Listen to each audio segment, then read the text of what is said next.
Hey guys, Dr. Emily here, talking to you today a little bit about bunions.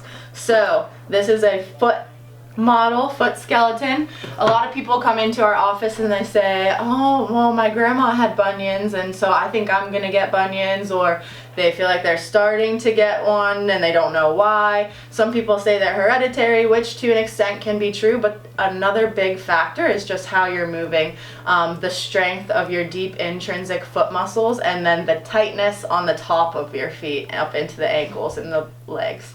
So this is your foot, this is your big toe. When people get a bunion, all these flexor muscles on top of your feet get super tight and they pull on those toes, pull on all those bones, and kind of even start bending them a little bit. So you'll see some people's toes go one way versus the other. And then in addition to that, they have very weak arches, weak deep intrinsic foot muscles, or no arch at all, so they say they have flat feet.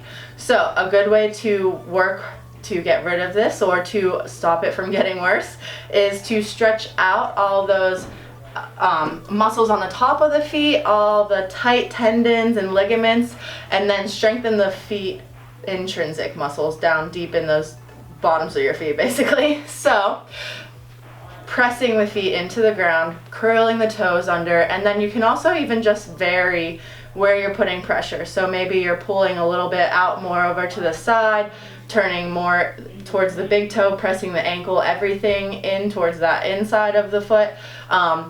When you press your foot into the ground, you want to kind of try and pull your knee open, pull your ankle open a little bit, and then to strengthen those deep intrinsic foot muscles, we're going to do foot squeezes. So in 3 different planes, you're going to be squeezing your foot in a neutral, plantar flex, and dorsiflex position.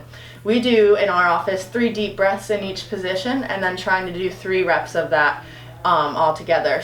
So with your ankle in a neutral position, squeeze the toes down, take a deep breath in, exhale, squeeze the toes a little bit harder, breathe in, exhale, squeeze those toes as hard as you can.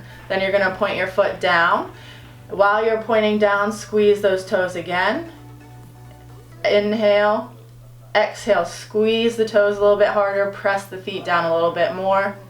One more inhale, and then exhale, point that foot down as far as you can, squeeze those toes as far as you can.